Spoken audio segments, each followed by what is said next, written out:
નમસ્કાર, હું છું કૃપાલાલ. ખબર ગુજરાતમાં આપ સૌનું સ્વાગત છે. આ વર્ષે હોળીના પર્વ પર ચંદ્રગ્રહણ છે, ત્યારે ચંદ્રગ્રહણને લઈને પણ ઘણી બધી જુદી જુદી વાતો સાંભળવા મળે છે. ત્યારે આજે આપણી સાથે સ્ટુડિયો પર જોડાયા છે જામનગરના જાણીતા જ્યોતિષાચાર્ય જીગરભાઈ પંડ્યા, તેમજ તેમની સાથે જોડાયા છે શાસ્ત્રી ડૉક્ટર વૈભવભાઈ વ્યાસ. તો આ બંને પાસેથી આપણે ચંદ્રગ્રહણને લઈને વિશેષ વાતચીત કરીએ. ખબર ગુજરાતમાં આ બંનેનું સ્વાગત છે.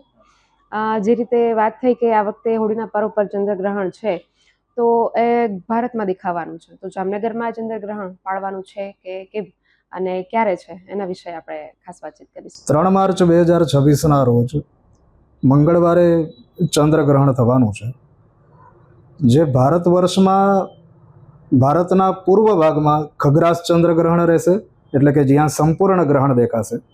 ભારતના મધ્ય ભાગમાં ખંડગ્રાસ ચંદ્રગ્રહણ રહેશે, જે આપણા પશ્ચિમ પ્રાંતના જે પૂર્વના ભાગો છે, એટલે કે ગુજરાતની જો આપણે વાત કરીએ તો દાહોદ ને એ બાજુના જે પ્રાંતો છે ત્યાં એ ચંદ્રગ્રહણ ખંડગ્રાસ સ્વરૂપે રહેશે.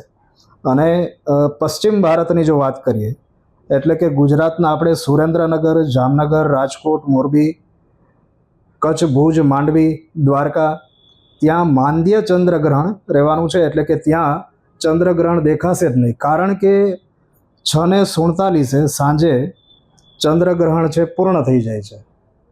એટલે સાંજે 6:47 પછી જ્યાં જ્યાં ચંદ્ર ઉદિત થશે ત્યાં ચંદ્રગ્રહણનો કોઈ પ્રશ્ન જ નથી રહેતો.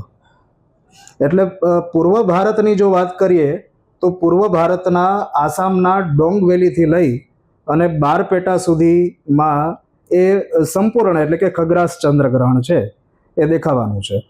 અને જ્યાં શાસ્ત્રીય નિયમ પ્રમાણે દિવસના ચંદ્રગ્રહણ પડતું હોય અને રાત્રિના કાલમાં સૂર્યગ્રહણ પડતું હોય, જે આ વખતે આપણે જોવા મળશે કે દિવસના સમયમાં ચંદ્રગ્રહણ થાય છે. બપોરે 2 વાગ્યા પછીથી એ ચંદ્રગ્રહણ પ્રારંભ થશે, જે સાયંકાલે પૂર્ણ થઈ જશે. તો એવા ગ્રહણોના કોઈ પણ નીતિ નિયમો એટલે કે સૂતકના જે નિયમો બતાવેલા છે એ કોઈ પાડવાની જરૂર રહેતી નથી. નમસ્કાર, ખબર ગુજરાતના દરેક દર્શક મિત્રોને જય શ્રી કૃષ્ણ.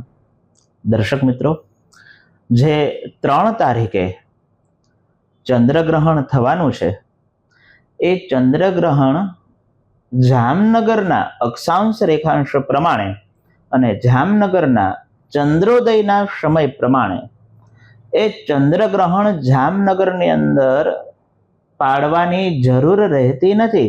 અને એના સ્નાન અને સૂતકના કોઈ પણ નિયમો જામનગરની જનતાને ધાર્મિક દ્રષ્ટિએ લાગવાના નથી, માટે ચંદ્રગ્રહણ પાડવાની જરૂર રહેતી નથી.